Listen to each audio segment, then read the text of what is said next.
Hello, my name is Shiva, Kailash, Shambho. I'm a 28-year-old meditation master. I'm recording this video in Darwin, Australia. Here talking about the qualities of Andrew Tate. Andrew Tate lies. Most human beings lie on this earth. And once a liar, always a liar is a common expression.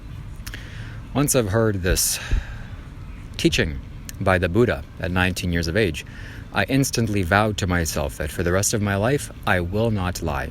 It's been almost 10 years now, and so far I'm going strong, only lying when I need to. In fact, for the last 5 or 10 years, I've only lied maybe 5 times. There were really severe lies that were necessary for me to get across huge amounts of logistical things. So in that sense, I lied. But lying is not a positive quality by any means. And to the degree you lie is to the degree that you are afraid. And also, lying is a sin punishable by nature. You cannot lie and get away with it. If you think that you lie in order to save someone or protect someone or gain some benefit that you think you will gain, in actuality, you are not going to gain that thing. Because ultimately, as a human being, you are here to seek the truth. And the truth is all that matters. So you should not lie. Whereas Andrew Tate lies, so we're talking about him as a character. You know, I watched 100 of his business insights, you could say. And in those business insights, he condones lying. He supports you lying. And he encourages you to lie. He encourages you to lie for the purpose of benefiting yourself financially. So he says, essentially, this is not his actual advice, to go out and lie.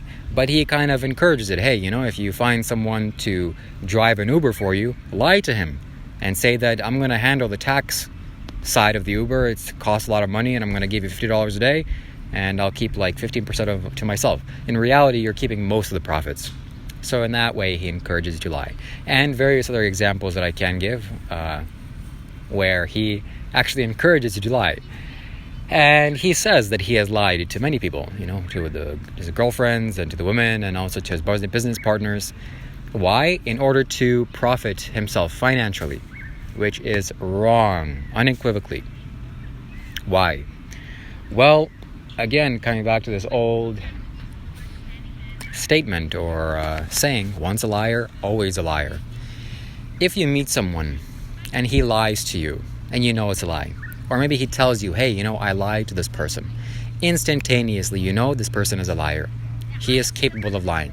If he has told this one lie, he disregards the truth and he chooses to lie whenever is convenient for him and for his own benefit, which of course I don't have to mention that this is wrong and punishable by nature. So, coming back to the point here. You cannot trust a liar, and you cannot trust liars. Once a person lies once, he is capable of lying 100 times. And lying is the most severe act or crime. Because once you lie, you are capable of committing virtually any other crime. Once you are willing to conceal the truth, you have forgotten your own human nature. So, I challenge you to go 100 days without lying. See if you can. I'm sure things around you will be challenging because your living circumstances will inevitably have to change. Things that you've lied about are going to have to be brought to the forefront, and you cannot hide the truth anymore. You're going to have to speak the truth. And I don't know why people think that saying the truth is somehow inferior, that you would have to lie and make up the truth because the truth is somehow inadequate, which is not true. The truth is always superior to any lie. The one piece of truth is superior to 100 layers of lies.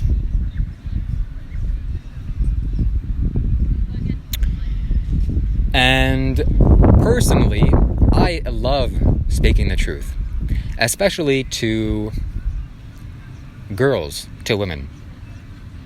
Because when I say something to a girl that most men would feel ashamed for saying, or maybe they would feel embarrassed for saying, I say it with 100% confidence and with certainty. And this gives me strength. Why? Because it takes strength and courage to speak the truth. If you speak the truth 100% of the time, you are ultimately 100% courageous. So that is what I offer to you. That is the challenge that I offer to you. And not to mention that if you think that saying the truth is going to crumble your living circumstances, maybe your relationship is going to fail, or the work that you're going to do is going to fail, or whatever else is going to fail, you are better off to keep your own integrity rather than to lie and to benefit somehow monetarily for a few years or months or days or however long. And I can guarantee you, any act or any situation built up on a lie will inevitably catch up to you, and you will undoubtedly have to pay the consequences.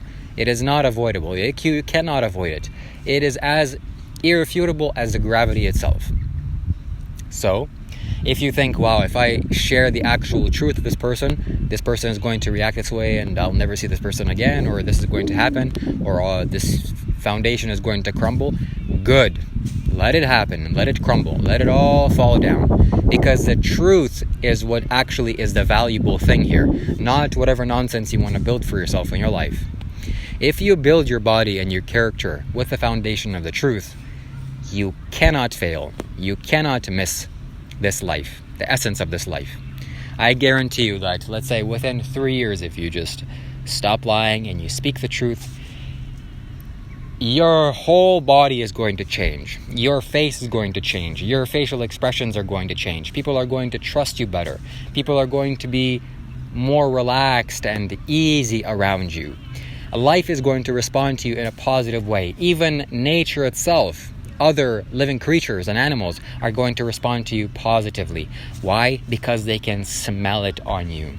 They can smell you. They can smell when you lie, and they can smell when you are being deceitful. And there is nothing that reeks more than a liar, or a person that lives immorally and unnaturally.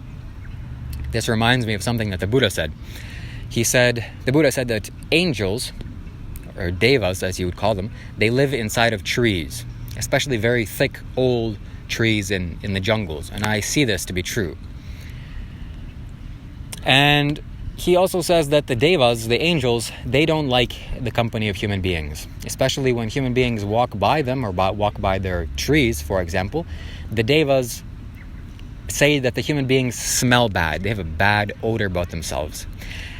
And he makes a distinction that the bad odor isn't as a result from the human beings not bathing or not showering or using shampoo or perfume. It's because of their immoral and unethical living that they smell bad. And I can clearly see this for myself, that if you are behaving in a way that is immoral and unnatural, your body takes on a putrid quality, and it is not nice. Especially because once a person is known to be enlightened, and once that person passes away, and that person is put on the bonfire to be cremated, and he is cremated, and once the ashes settle and the coals are no longer hot, they rake through the ashes and they collect bone fragments of that enlightened person. And the bone fragments, once they have condensed, are perfectly pure and white, like bleached white.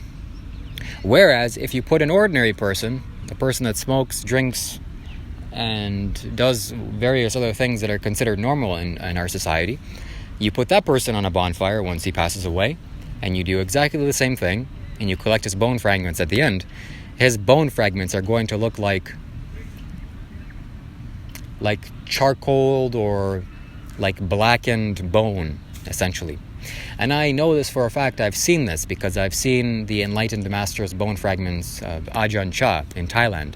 I saw it was encased in a glass container, and it was inside of a big building that any visitor or tourist can go and visit. And I saw the bone fragments, and they were pure white. I was impressed.